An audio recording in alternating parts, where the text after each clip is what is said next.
Warning, this video follows no USDA canning guidelines. Do not attempt this at home unless SHTF happened in your Mad Max and or Robinson Crusoe. Hey everybody, this is Modern Refugee. Wanted to do a video today to kind of expand people's mindsets on what could be possible and might be necessary in an SHTF situation. And what I'm talking about today here is what I'm going to call survival canning. Everything I'm going to show you guys today here, this is going against all USDA guidelines, and I don't want the canning purists to get mad at me with what I'm doing here today, but some of these things might be possible if there's no electricity for long periods of time. You have you don't have an ability to get any canning lids. There's no supply chain, so things must be improvised, and that's why I'm doing this video. What I'm going to try to show you guys today is I'm going to try to can some tomato sauce here with basically homegrown tomatoes and stuff that I basically scavenged. I'm going to use these scavenged jars here because, of course, you know, there might not be any canning lids after SHTF, and you might have to use stuff that you were able to improvise. And what I got here is I got canning jars that are just clean, that had other stuff in them where the compound is still good in the lids. So this is what I'm going to use to can my stuff. My tomatoes here are homegrown tomatoes. These are tomatoes. Some of these are 5 generations old. I've been saving seeds from some of these tomatoes for the last 4 or 5 years. I got cherry tomatoes, tomatoes that are called Crimson Pillow. They're these little short fat ones here.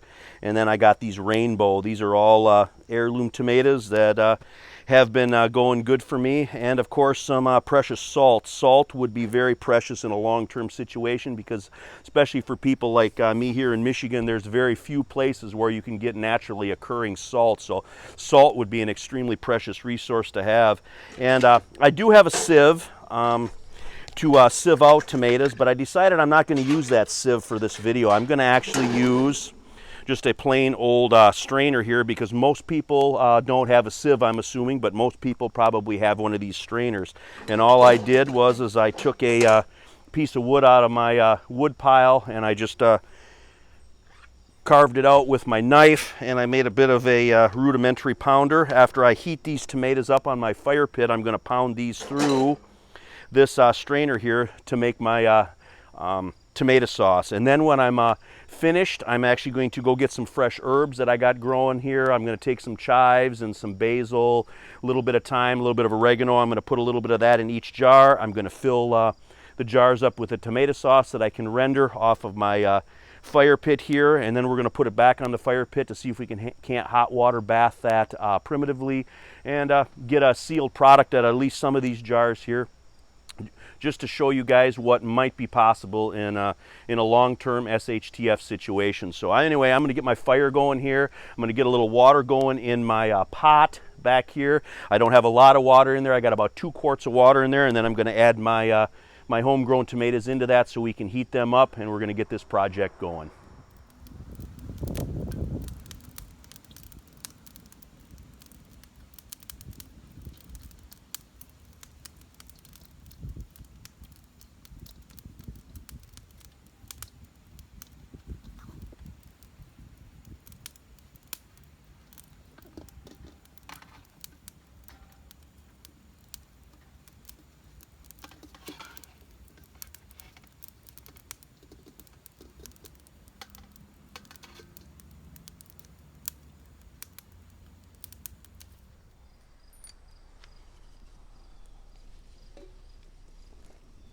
You can see here they're starting to boil. We're going to let these cook for a little bit. All the skins have to be cracked so I can start trying to sieve these through. So we're going to let these go probably about 5, maybe 10 more minutes. And while we're doing that, I'm actually going to go up and we're going to trim some herbs that we're going to put in the jars to flavor our primitive tomato sauce. All right, I'm up here by my basil, and what I'm going to do is I'm going to trim a couple of small leaves off here and just throw them in just a little bit of water for each jar of my sauce so it'll flavor it when we hot water bath it. So I'm going to need I believe I got 6 jars over there, so I'm going to need about maybe a dozen or so leaves. What do I got in there? 1, 2, 3, 4, 5, 6, 7, 8, 9, 10. Yeah, we'll take one more here. That looks about good. Now we're going to go get some chives and some oregano and some thyme. All right, we're going to do the same thing with the oregano here. I've already got some chives in there. We're just going to trim a little sprig off here, and then we're going to pick the leaves off. Very aromatic. And like I said, we don't want to over cook these, so we're just going to put these in raw in the jars and let the hot water bath kind of put the flavor into our sauce. Because when anything with herbs or anything, you're going to overcook them and you're going to lose all your good flavor. So that's about what we're going to use. All right, we're back here. I rinsed these off a little bit, so we're going to put some basil in each jar.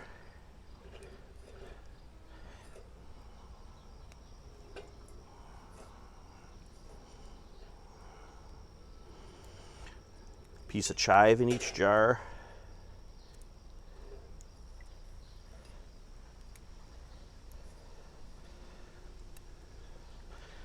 Oregano leaf.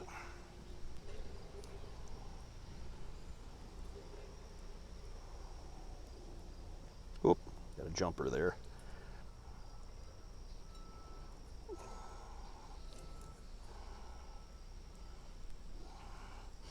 And a little sprig of thyme.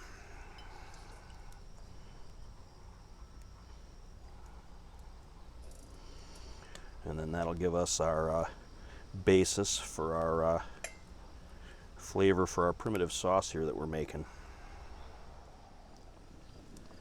All right, guys, you can see here it's boiling good for me. I'm going to start getting these tomatoes out of here now. I'm going to get it into my strainer, and we're going to start pounding this through to see if we can't get a decent sauce.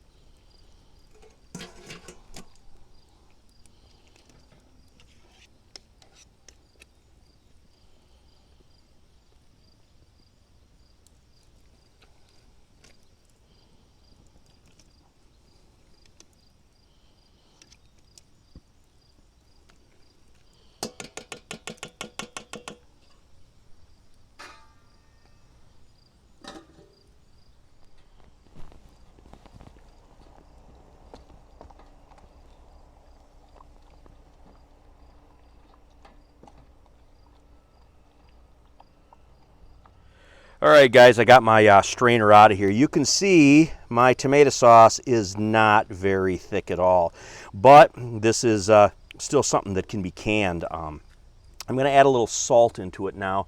This is some salt, just some basic kosher salt here that I got in my homemade container. I'm going to add, I'm going to say about a half a teaspoon of salt per jar, so basically 3 good pinches. And then what I'm going to do is get my salt box back together here.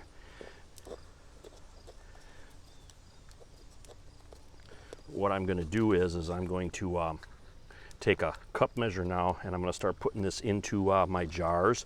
Then I'm going to take that same container that I used to cook the tomatoes down in, and I'm going to get that back on there filled up with water, and then we're going to see if we can't seal these with these scavenge jars and lids here.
All right, guys, I cleaned my pot out. This is the same pot that I used to cook the tomatoes in.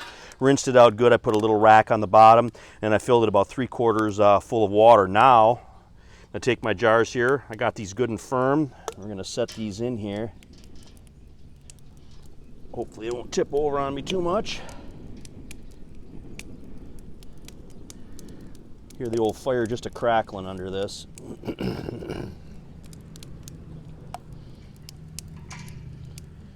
Looks like I got about enough water in there that they're going to be covered.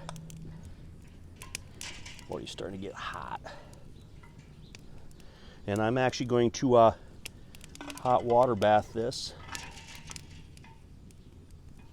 for about 20 minutes is the plan, and then I'm just going to let the fire die completely.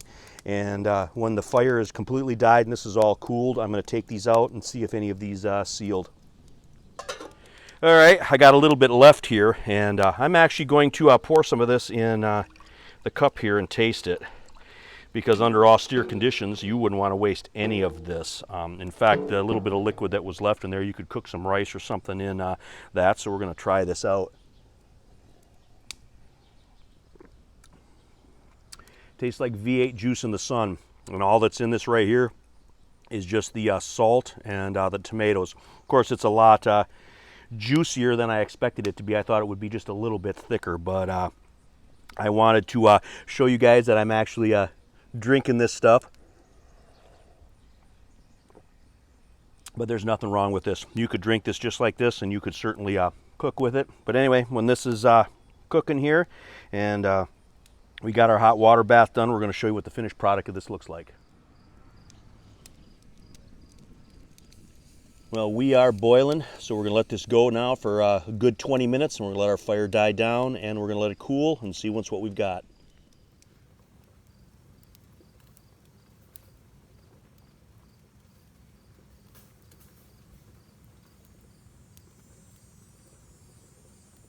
All right, guys, it's been a few hours later now. I let that cook on the open fire for at least 25 minutes, half an hour, and then I stopped putting wood on and I just let the fire die out. It went probably another hour and a half to 2 hours for it to be cool enough where I could get the jars out, and this is the final result. It did separate a little bit. It's not really sauce, it's more of a tomato juice, but it's still definitely usable. And we had one failure. This one right here did not seal, so I'm going to make a note of this style lid right here, and if I am ever in a situation where I'm scavenging cans for something like this, I'm going to look for these style lids more than something like this with this thin lid right here, because like I said, this is the only failure. But this still isn't going to go to waste. We'll still use this within the next few days. But these right here, I'm actually going to just put up with our other stuff.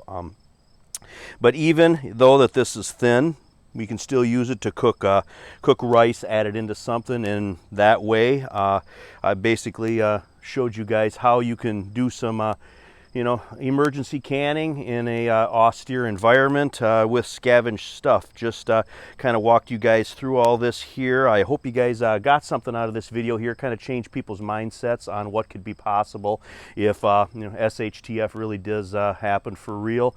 Just some different things to think about. But anyway, this is Modern Refugee. I appreciate all my subscribers out there. Hope you guys get a little information and a little entertainment here out of this video of doing some off-grid stuff here in the backyard today. You guys have a good one.